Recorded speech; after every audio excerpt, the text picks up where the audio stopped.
Bonjour et bienvenue dans la deuxième partie de notre épisode de Popcorn Aigre Doux. Popcorn Aigre Doux, où deux amis discutent de deux films. Et donc, comme on le disait tout à l'heure, on est ici dans la partie 2 avec divulgation. Ah ouais, on va pouvoir spoiler comme on veut. Spoiler alert. Donc, si vous n'avez pas écouté la première partie, écoutez-la parce que c'est vraiment la suite de la première partie de l'épisode. Mais cette fois-ci, on se permet de divulgacher. Donc, on va parler d'arc narratif des personnages, d'évolution, de la fin, de chacun des deux films. Et on vous le rappelle, on compare aujourd'hui V pour Vendetta de James McTeague avec Snowpiercer, le transpersonnage de Bong Joon-ho. Et donc, Michel, est-ce qu'on parle du personnage de Nathalie Portman ? Alors, bon, moi j'ai un truc à dire sur le personnage de Nathalie Portman. C'est parce que on a regardé le film en anglais et Nathalie Portman est une actrice américaine qui là donc est censée jouer une personne d'origine britannique. Et Nathalie Portman est une très grande actrice. Elle a beaucoup de qualités. Celle qu'elle ne possède pas, c'est celle de faire un accent britannique convaincant. C'est toujours un peu forcé, quoi. Après, toi, tu parles vraiment très bien anglais, t'as vécu en territoire anglophone pendant longtemps. Donc Et je pense bien. que je le remarque davantage maintenant parce que la première fois que je l'avais vu, je m'étais pas fait la réflexion, mais c'est vrai que même quand j'étais en Amérique du Nord, les gens utilisaient l'exemple de Nathalie Portman comme une actrice américaine qui n'avait pas réussi à bien faire l'accent britannique. Un autre exemple, c'est Keanu Reeves dans Dracula de Francis Ford Coppola. Donc, Keanu Reeves, qui, rappelons-le, est l'acteur qui joue Neo, par exemple, dans Matrix, ou qui joue dans John Wick. Exactement. C'est vrai que revoir V pour Vendetta aujourd'hui, c'est vraiment quelque chose que je remarquais beaucoup à propos du jeu de Nathalie Portman, ce qui m'a un petit peu distrait, je t'avoue. Mais en dehors de ça, je trouve qu'elle joue bien son rôle de son personnage qui s'appelle Evie, qui est une personne qui est prise malgré elle dans les événements du film. Elle se retrouve, elle est sauvée in extremis par le personnage de V au moment où elle se fait agresser par des hommes du gouvernement. Et à cause de ça, en fait, elle se retrouve un peu mêlée aux affaires de V. Ouais. Et à la fin, ça prend un tournant plus dramatique, Louis, si tu veux en parler. Non, c'est au contraire, en fait, ce que je trouve intéressant avec le personnage de Evie, donc joué par Nathalie Portman, c'est que c'est... en fait, c'est le spectateur.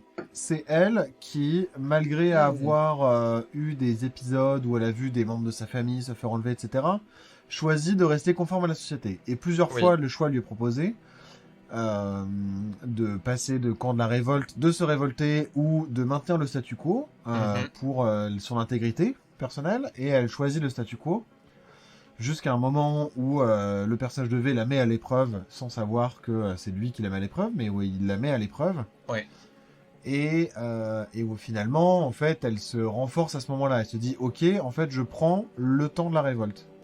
Et pour moi, c'est un peu une métaphore du spectateur qui, c'est pareil, tu vois, lui, dans sa vie quotidienne, enfin nous en fait, toi, moi, les autres, et également des autres personnages du film qui, dans leur vie quotidienne, en fait, sont chez eux, regardent la télé, maintiennent le statu quo, vivent leur vie, essayent de dissiper la peur, parce qu'ils ont peur, il y a quand même le film insiste beaucoup sur la peur, et comme vecteur de contrôle politique.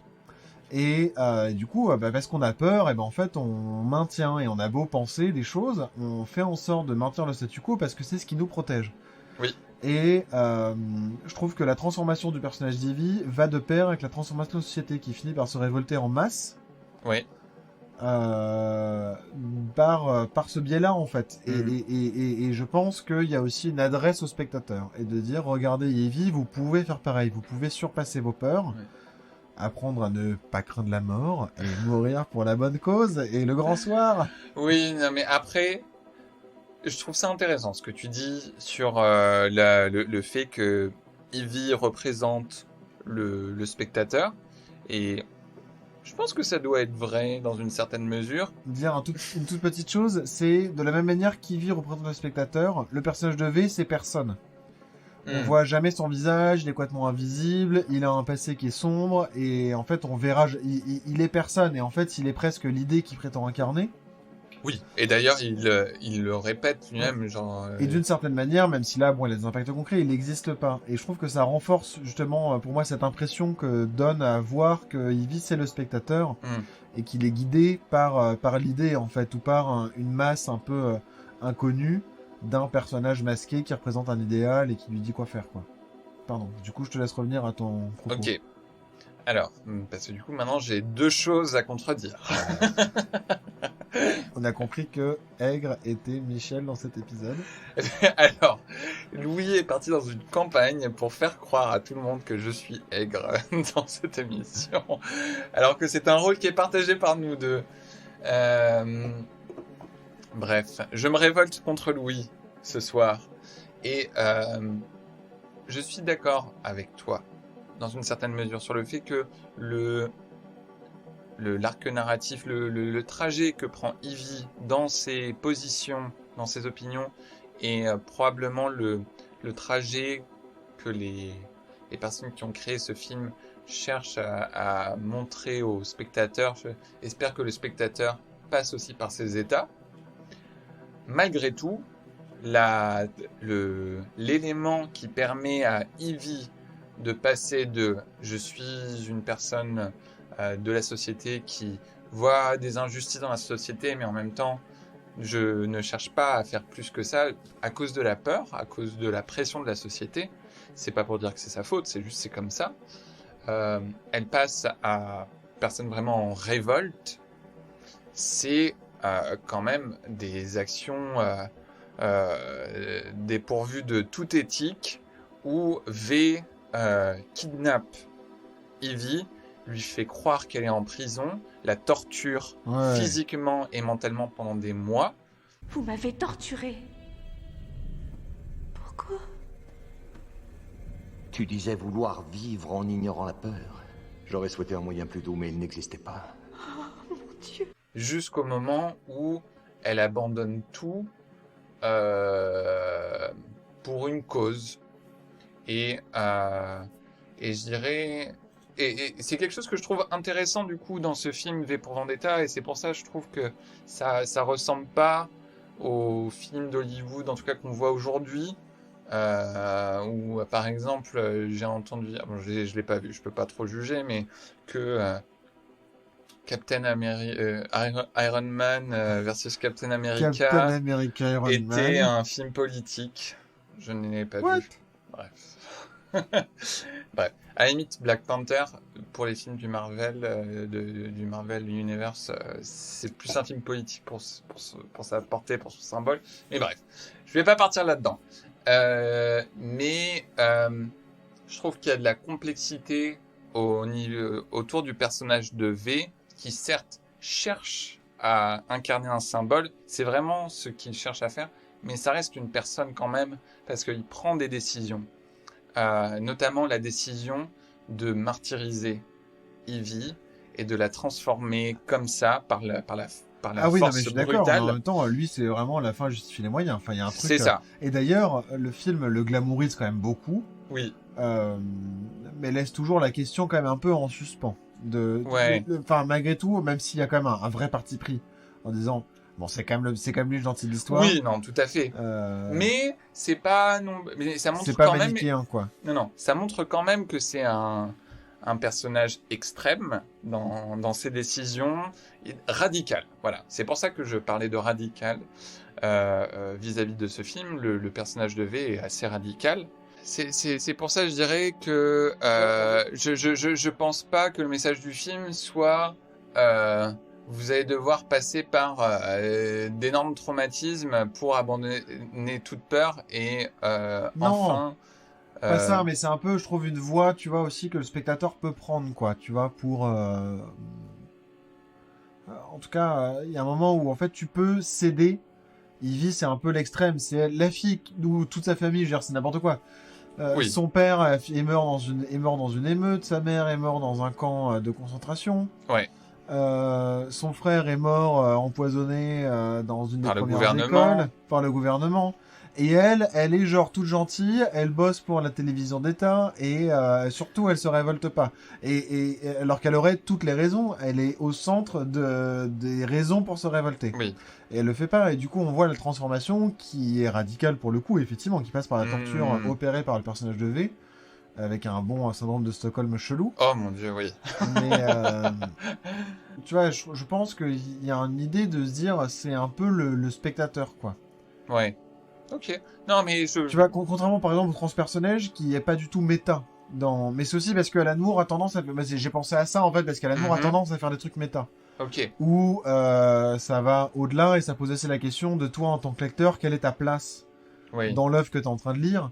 Le transpersonnage par exemple, même si c'est vraiment intéressant, va pas du tout dans ces questions-là. Et dans un schéma beaucoup plus, comme tu disais tout à l'heure, enfin dans la première partie, mythique et universel, de la révolte, et où on suit des gens qui ont, eux, de bonnes raisons de se révolter, face à une élite qui n'a pas vraiment de bonnes raisons de le refuser, et pour finir, sur un dilemme de perpétuation et de l'équilibre des choses, où en fait, pour que les choses fonctionnent, il faut qu'elles aient un équilibre. En fait, la situation qui avait l'air d'une situation précaire et forcée était en fait une situation dont l'équilibre était pensé. Oui. Oui.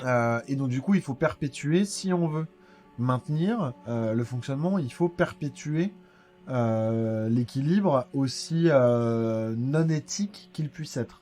Oui. Et d'ailleurs, quand ils font le choix de ne pas poursuivre et d'arrêter le cycle, en fait, le train s'effondre et il reste 3 survivants, quoi. C'est ça. La société s'effondre.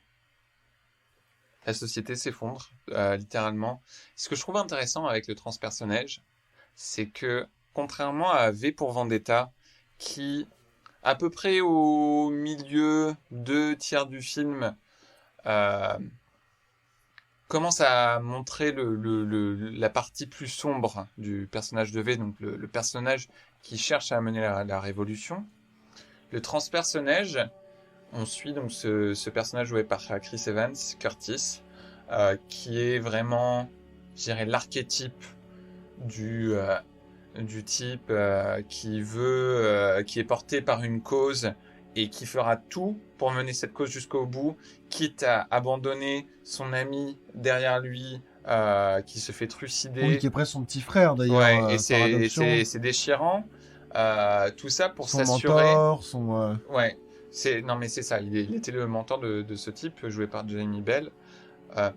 Et il va jusqu'au bout. Il y a un côté sacrificiel, presque messianique.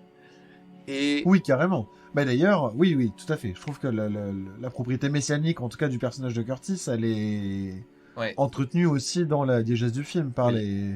Mais c'est à la fin, en fait, que tout à coup, on te donne un coup là sur la tête pour te déconstruire complètement le personnage et te dire, en fait, Curtis, depuis le début, c'est un mec, certes poussé par la misère et le désespoir, mais qui tuait des gens faibles pour les manger parce qu'ils crevaient la dalle au bout du train, qui a tué une femme, qui a bouffé des bébés.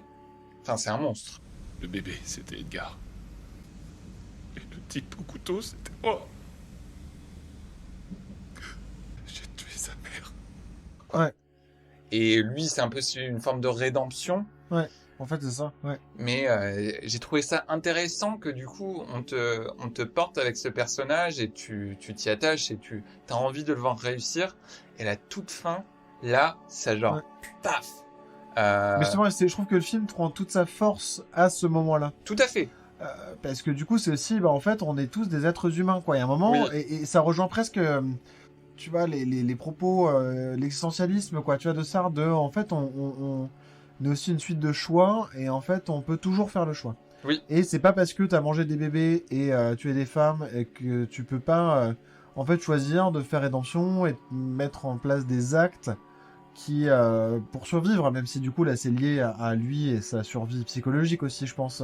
Oui. Mais tu peux aussi faire ça et en fait tu peux faire le choix de dire bah j'arrête de faire ça en fait, j'ai compris et je fais autre chose. Puis même dans ce même film, le transpersonnage, son mentor donc Gilliam joué par John Hurt. C'est marrant parce que dans le transpersonnage, John Hurt joue un peu le vieux qui est un petit peu l'âme de la Révolution, celui qui a été pour le coup le mentor de Curtis, le personnage principal du film. Et à la toute fin aussi, non seulement t'apprends que Curtis c'est pas un agneau innocent. Gilliam, en fait, il a instrumentalisé les révolutions en accord avec le type qui conduit le train, juste pour permettre aux choses de continuer. C'est Ouais. et Mais ça, de maintenir l'équilibre, en fait. ça va maintenir l'équilibre. Il y a tout un truc autour de l'équilibre de l'écosystème. Ouais. En plus, alors, je trouve ça intéressant, moi, pour moi-même, dans le transpersonnage, celui qui conduit le train, Wilford, est joué par Ed Harris. Alors, dans le transpersonnage, dans l'univers du transpersonnage, Wilford, il est du coup dans son train, c'est un peu Dieu. C'est comme ça qu'il est présenté par toutes les classes privilégiées du train. Il le voit comme un Dieu. Parce que c'est lui qui a sauvé l'humanité et qui leur permet de continuer d'exister. Et le transpersonnage, ça se passe dans un futur proche où l'humanité, pour essayer de stopper le réchauffement climatique, a envoyé un produit dans l'atmosphère pour permettre de refroidir la Terre, mais ça a été hors de contrôle et donc forcément la Terre a été gelée. J'ai regardé, avant de re-regarder le transpersonnage, j'ai regardé un film catastrophe qui s'appelle Geostorm, qui est très mauvais, mais ça m'a beaucoup diverti parce que j'étais malade ce soir-là. Et Ed Harris, c'est dans une société où à cause du réchauffement climatique, les gens envoient des trucs dans l'atmosphère. Et là, Ed Harris aussi a un rôle ambigu. Je n'en dirai pas plus, mais c'est pas du tout la même qualité. Par contre, c'est pas le message politique. Mais d'ailleurs, tu vois, je trouve ça intéressant, ce côté de divin de Ed Harris et du coup messianique de Curtis, parce que lui, en fait, l'idée c'est de faire devenir le fils de Dieu et de prendre la place de Dieu.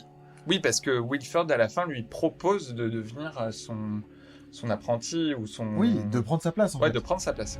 Je suis vieux. Je veux que toi, tu prennes le relais. C'est ce que tu as toujours voulu. C'est ce que Gilliam voulait aussi. Et en même temps, il y a aussi toute une intrigue qui est menée par le personnage de Nam Gong, qui est interprété par Song Kang-ho. J'arrête ici pour... Alors, si vous avez vu Parasite, c'est le père de famille. C'est le père, ouais. C'est un acteur sud-coréen qui a une gueule assez marquée. Et qui joue aussi dans Memories of Murder. Ouais, c'est un peu un des acteurs favoris de Bong Joon-ho. Ouais. Et donc il y a toute une intrigue parallèle sur le fait qu'en fait la planète est en train de reprendre une température qui est vivable. Oui. Parce que c'est aussi, en fait, tout est mort quoi sur Terre, oui, tout. quasiment. Enfin, sauf on imagine quelques plantes et des tardigrades quoi. Ouais. Mais tout est mort sur Terre. Et en fait, c'est toute une intrigue comme quoi la Terre effectivement reprend une température normale. Et en fait, le film est jamais très clair sur quelle est la part de Wilford, la connaissance de Wilford sur le fait que la Terre se réchauffe ou pas. Et en fait, est-ce qu'il essaierait pas aussi de maintenir lui le statu quo parce que ça le privilégie lui. Tout à fait. Et d'ailleurs, moi je trouve qu'il y a aussi quelque chose. Alors j'ai pas lu toute la BD donc je sais pas. J'ai lu que le premier tome sur les 4, mais je sais pas. Mauvais élève. Aussi, ouais, attends, on n'en a eu aucun. Je sais pas si... Comment ça se fait que Wilford a anticipé le fait de construire cette voie de chemin de fer qui fait tout le tour de la Terre? Est-ce qu'il était au courant que ça allait vriller? Est-ce qu'il y a des actions? En tout cas, je trouve qu'il y a un flou qui est laissé en suspens à cet endroit-là. Ouais, c'est vrai. C'est quand même un investissement de baboule, c'est une ligne de chemin de fer qui fait tout le tour de la Terre, qu'on imagine du coup traverser des océans, parce que c'est vraiment littéralement le tour de la Terre. Oui. et avec un train à toute allure qui s'arrête jamais, avec une source d'énergie complexe, quoi. Oui, oui, oui. Non, et c'est vrai qu'à un moment, il y a, ils sont dans c'est pas un cours d'école qui se passe dans le train, où c'est en fait un cours d'endoctrinement des enfants pour apprendre l'histoire de Monsieur Wilford. Mais c'est pas ça l'école, finalement. Mais, On vit dans une société. mais où la prof, qui est complètement cinglée, d'ailleurs cette scène me fait beaucoup Ouais, elle est rire, trop bien. explique que Monsieur Wilford a été moqué par tout le monde parce qu'il était visionnaire de voir comment ça a été important de créer ce train. Aussi étrange que cela paraisse, les peuples de l'Ancien Monde montraient Monsieur Wilford du doigt. Ils lui reprochaient, le croirez-vous, de compliquer et de suréquiper ce merveilleux train. Donc oui, peut-être qu'il est dedans, mais il y a aussi alors, ce que j'aime bien dans le transpersonnage, c'est que je trouve que malgré ce côté un peu épuré, on cherche à retrouver l'universel et le mythe, il y a quand même beaucoup de finesse dans chaque chose qui est faite et qui est montrée. Un truc notamment, c'est tu vois très bien que à l'arrière du train, tu as beaucoup plus de diversité d'origine que dans l'avant du train, où à l'avant du train, ce ne sont que des personnes blanches. Ouais. Et d'ailleurs que les personnes de couleur sont plus vite ciblées que les personnes blanches. Et à la fin, donc Curtis se sacrifie avec aussi Namgung pour sauver la fille de Namgung et le fils de Tanya, qui était joué par Olivia Spencer, très beau personnage. Et du coup, les seuls survivants de l'humanité à la fin, c'est un peu comme genre, en même temps, cette humanité était tellement pourrie qu'à la fin, les deux seuls survivants, c'est une adolescente coréenne et un petit gamin noir. Ouais. Et qui se retrouvent quand même, ils sont pas sauvés, ils sont pas tirés d'affaire, hein. Ils se retrouvent au milieu d'un truc polaire. Il y a un ours polaire en plus. Ouais. Après, l'ours est plutôt vu justement comme une. Oui, non, mais c'est un truc comme positif. Dire, ok, en fait, on peut vivre. Si un ours survit, c'est que nous, on va y arriver. C'est ça. C'est un message d'espoir, mais l'espoir est pas non plus énorme. Ouais. J'ai trouvé ça intéressant. Ouais. De dire. Il y a aussi un côté radical à la fin de dire, c'est quoi en fait, est-ce que cette humanité mérite d'être sauvée? Là où V pour Vendetta dit quand même, si, c'est juste, il faut réveiller les gens, il faut que les gens se rappellent ce que ça veut dire. Et en fait, il faut passer de la peur. Et tu vois, je trouvais par exemple qu'il y avait... alors c'est marrant, parce qu'en plus ça parle de maladies, etc. Oui.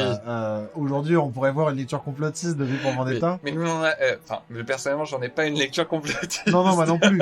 Non, mais tu dis le film sortir aujourd'hui, par exemple, je pense que les gens pourraient tout à fait en avoir une lecture d'un film complotiste. Parce que ça parle de comment le gouvernement a utilisé une pandémie pour asseoir un régime fasciste en utilisant la peur. Ouais. Et c'est... En ayant vécu la pandémie de Covid, c'est difficile de ne pas y voir un parallèle. Et même si on n'a pas... Non, et d'ailleurs, je trouve qu'il y a des choses d'ailleurs qu'on retrouve. Enfin, tu vois, je pense qu'il y a une partie, en tout cas, de politique aussi, tu vois, qui utilise la peur, en tout cas la peur comme vecteur. Oui. Notamment dans l'utilisation des médias. Ouais, tout à fait. Et c'est vraiment intéressant, quoi. Même si effectivement c'est pas forcément les mêmes fins et c'est pas aussi manichéen, quoique Vendetta n'est pas si pas si manichéen que ça. Oui, je pense qu'il est pas si manichéen que ça.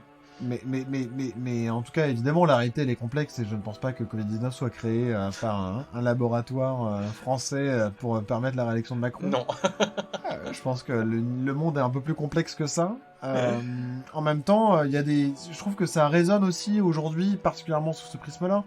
Mais je pense que c'est pour ça aussi que les Anonymous se sont saisis de cette image du masque de Guy Fawkes et que c'était si marquant.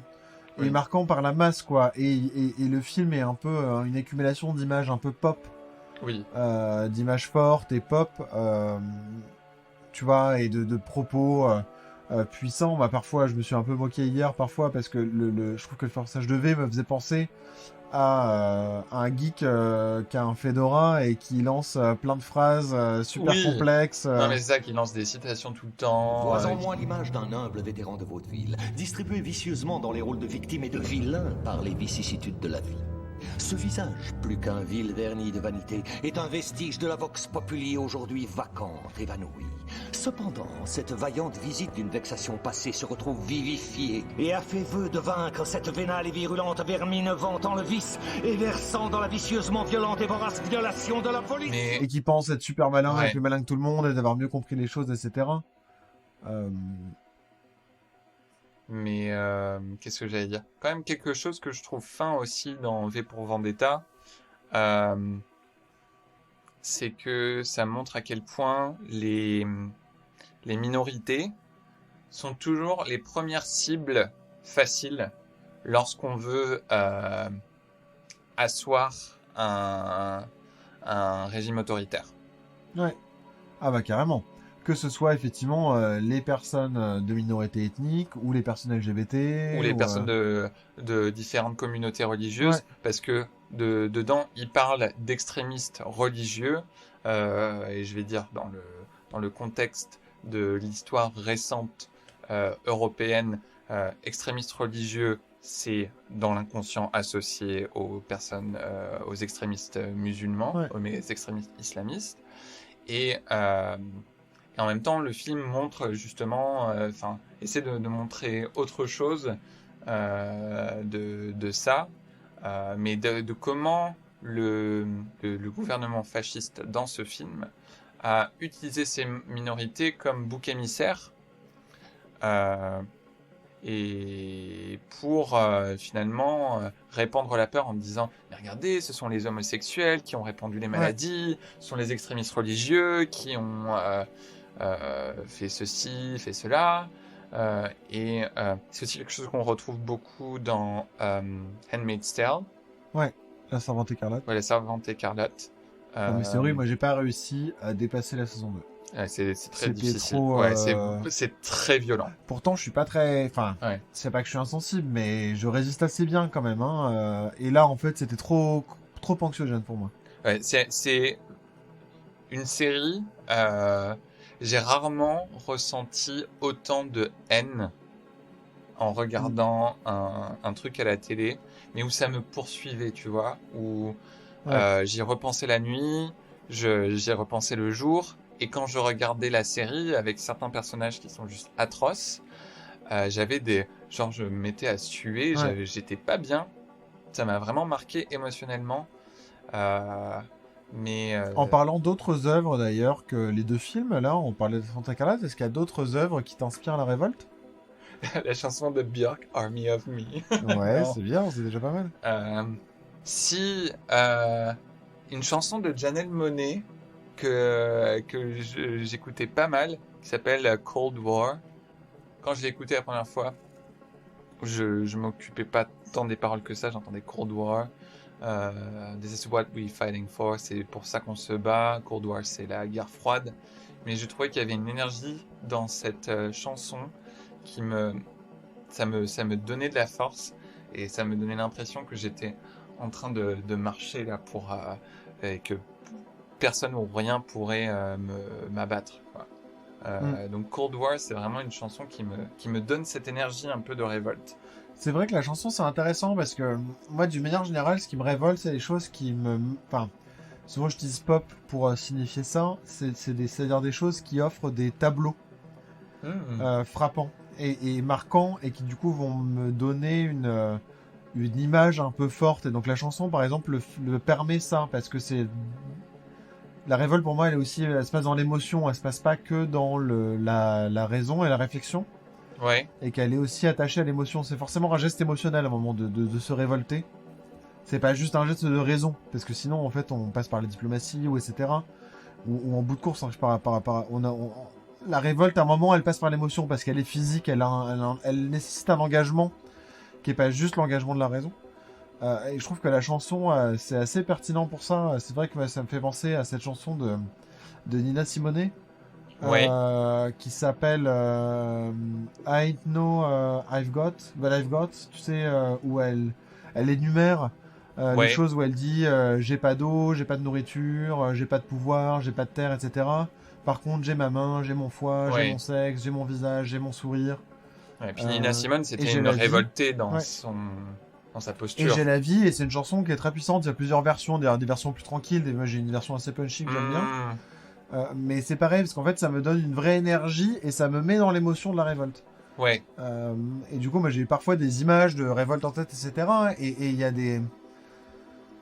Par exemple, le jeu vidéo. Moi, je suis un grand joueur de jeux. Oui. J'y passe vraiment... Enfin, pas énormément de temps, mais j'y passe du temps. Oui, quand même. Non, mais tu vois, le jeu vidéo ou la lecture, par exemple, me mettent rarement dans des émotions de révolte. Alors que pourtant, le jeu, c'est interactif et qu'on est souvent amené à jouer des épisodes de révolte, etc. Mais ça me met pas dans révolte dans le monde parce que c'est très statique, ça engage pas le corps. La musique et les livres, c'est Oui. pareil, c'est plus difficile. La BD, déjà, c'est plus simple parce que ça offre des images graphiques qui restent et qui sont vecteurs d'émotion. Et la littérature, c'est difficile. Alors, il y a des choses qui m'ont révolté ou qui m'ont amené à penser la révolte. Mais c'est plus complexe que ça. Oui. Bah, c'est vrai qu'en lisant, il y a des choses qui m'ont révolté. Des choses que j'ai lues qui m'ont révolté. Alors, je t'en ai parlé notamment avec Vernon Subutex, le premier tome, j'ai lu que le premier, où il y avait des passages qui vraiment étaient trop difficiles pour moi. Je les ai lus, hein, mais où ça me mettait, pareil, ça me mettait dans cet état. Mais c'était pas la même révolte que celle dont je parlais avec la chanson de Janelle Monáe, Cold War, où c'était quelque chose d'un petit peu d'entraînant, où je me sentais... j'avais plus de force en moi. Là, c'était... En lisant Vernon Subutex, j'étais révolté plutôt dans le sens où ça m'offusquait. Je me disais, mais comment est-ce qu'on peut écrire ça ? Et du coup, je me demande si j'ai bien compris le livre ou pas. Mais c'est vrai que tu vois, moi, à contrario, Virginie Despentes, moi, ça me met dans un bon état de révolte, quoi. Tu vois. Ouais.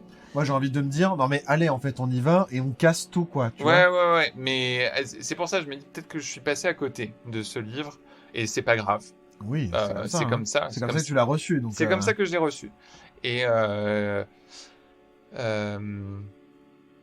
non, mais après, alors, ce que je pourrais conseiller pour les gens qui aiment des livres pop qui sont sympas, qui parlent de révolte, j'ai lu les Hunger Games et j'ai été surpris en bien, j'avoue. Je les ai lus comme lecture du soir et je les ai trouvés beaucoup plus intéressants que les films, même si les films sont de plutôt bonne facture comme film blockbuster. J'ai trouvé que le propos dans les livres était beaucoup plus fin et beaucoup moins manichéen. Entrait beaucoup plus dans la profondeur des traumatismes, du prix qui vient avec le fait de devenir un symbole de révolte. Qui est quand même évoqué dans le film assez fortement, mais qui est beaucoup moins glamorisé, je trouve, dans le livre. J'ai trouvé ça intéressant. Okay. Mais pour revenir aux deux films dont on parlait, V pour Vendetta, c'est un film qui m'a marqué émotionnellement quand je l'ai vu quand j'étais adolescent, parce que c'était quelque chose qui me montrait la révolte sous un angle plus positif, hein, genre empowering, je sais pas. Moi j'aime bien en puissance. En puissance. Je crois que le terme qui est quand même utilisé en France c'est empouvoirant, mais je préfère moi personnellement en puissance. Ah oui, je préfère, ça sonne mieux en puissance. Parce que vraiment ça donne de la puissance, quoi. C'est ça. Et notamment parce que pour un film sorti en 2006, produit par Hollywood, ça montrait donc du coup l'histoire d'une femme lesbienne et de comment elle a été vilifiée d'abord par sa famille, puis ensuite elle s'en est sortie, et après par la société au moment où les choses ont commencé à pas aller bien. Je me souviens de quelle façon le sens des mots se mit à changer. Je me rappelle quand différent a pris le sens de dangereux. Je ne comprends toujours pas. Pourquoi nous déteste-t-il à ce point ? Et ça a vraiment résonné en moi à ce moment où moi, je commençais à m'assumer dans mon homosexualité et de me dire, tu vois, là, genre, ça, c'est un truc, ça... il y a des causes, et c'est pas juste le droit des LGBT, mais les personnes qui sont opprimées en général, euh, c'est une cause qui vaut vraiment le coup Ouais. enfin, pour laquelle il faut se battre. Et en fait, et où le combat est constant parce que au moindre tournant, on va nous Mais repointer du t'es doigt. toujours perdant. C'est ça. Et la Servante écarlate, c'est ça que moi j'ai trouvé vraiment difficile. Parce Ouais. qu'en fait, t'es perdant, quoi. Ouais. Et moi, je me souviens, il y a un épisode qui m'avait particulièrement marqué dans La Servante écarlate où elle s'enfuit dans la saison 2 à un moment. Et en fait, ça m'avait procuré un tel stress de la peur de se faire choper. Ah oui, oui, Et en je fait, vois. mais ça tournait tout le temps dans ma tête. Et en fait, c'était trop proche du réel. Et j'imaginais, mais ça me rendait fou, quoi. Mm. J'imaginais, et je me disais, en fait, c'est ça que vit un migrant tous les jours dans sa Ah vie. ouais, ouais. Un migrant en Europe, par exemple, il a peur tout le temps, du matin au soir. Même, il peut rien faire, en fait, sans avoir peur. Tout le temps. Et une peur intense, une peur vivace de retourner dans l'enfer, quoi. Ouais, Et en fait, c'était trop difficile pour moi à ouais, gérer. ouais. Et je suis d'accord avec toi, je trouve que c'est des choses où du coup tu te dis, mais en fait, il faut y aller, quoi. Et que ce soit effectivement des oppressions qui sont liées à la classe sociale, qui soient liées Oui. à la race sociale, ou soit liées aux l'orientation sexuelle, ou à encore tout un tas Oui, d'autres sujets, quoi. Parce que, en fait, t'es forcément perdant quand tu fais partie de ces catégories-là. Tu peux jamais gagner. Et donc, Ouais. il faut juste se battre tout le temps pour rééquilibrer au maximum le jeu, parce que de toute façon, t'es perdant.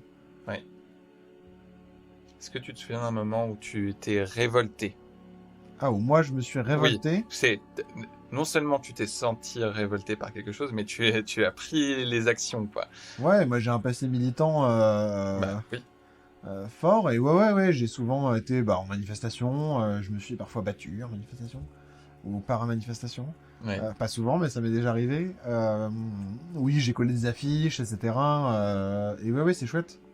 Et j'ai accompagné récemment, alors j'ai pas pu participer, mais des amis à coller des affiches dans les rues. C'était chouette, ouais. Ouais.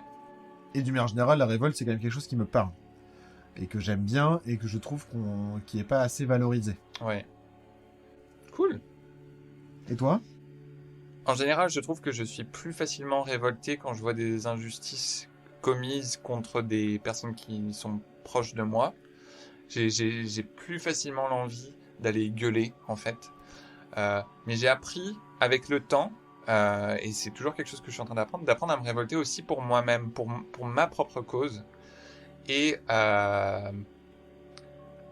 une fois où j'ai dû le faire, et c'est un aveu, c'est pas honteux, mais c'est un moment que j'ai vécu avec beaucoup de honte.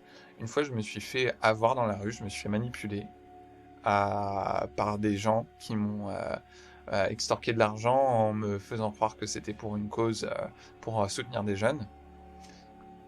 Et donc ce même jour-là, donc je me suis retrouvé du coup à pas me sentir bien toute la journée dans la rue. En plus, j'étais venu juste pour passer une journée dans cette ville-là. Et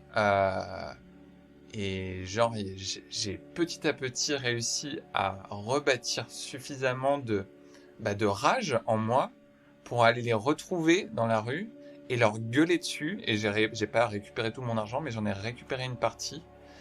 Et ça a été un moment vachement fort pour moi de me dire j'ai réussi à me battre pour moi-même. Tu es maintenant un vrai Français. Ah C'était une blague. Mais voilà. Très bien. Et est-ce que tu as un dernier mot à ajouter? Je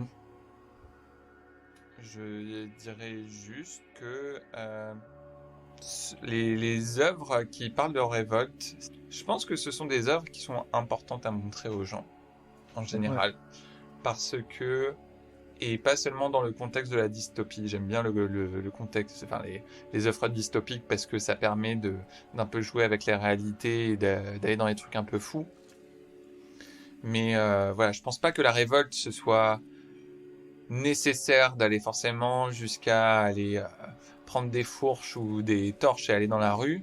La révolte, ça peut être quelque chose de plus simple. Ça peut être le fait d'aller, par exemple, dénoncer quelqu'un qui t'a fait du mal ou prendre des actions contre quelqu'un qui t'a fait du mal ou qui a fait du mal à quelqu'un autour de toi, parce que il y a une forme d'abandon dans la révolte, et c'est pour ça je pense que c'est quelque chose auquel les gens devraient être plus exposés.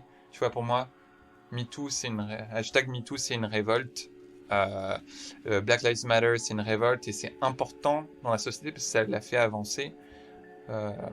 Et c'est pour ça, je pense que c'est important de parler de révolte dans les œuvres et de montrer des œuvres qui parlent de révolte. Ouais, je suis d'accord. Moi, je trouve qu'on montre pas assez la révolte, qu'on parle pas assez de révolte. Et de colère, je trouve que c'est des sentiments qu'on juge toujours non, mais il faut être pacifique et s'énerver, c'est faire le jeu de la violence, etc. Et en fait, c'est des vraies questions, alors qu'ils sont pas tranchées, qui peuvent jamais être tranchées de manière radicale. Mais, par exemple, je pense pas que toute violence est inutile. De toute façon, c'est des choses qui traversent la vie. C'est pas que violence, mais c'est aussi violence. Tu vois, par exemple, parce que la révolte, souvent, elle est souvent caricaturée aussi par la violence.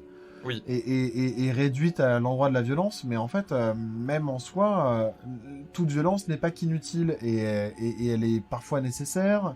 Pas toujours. Et en tout cas, c'est toujours une question qui doit être posée en permanence. Et la colère, par exemple, c'est un sentiment qui est vraiment intéressant. C'est un sentiment qui, de toute façon, nous vivons et nous traverse.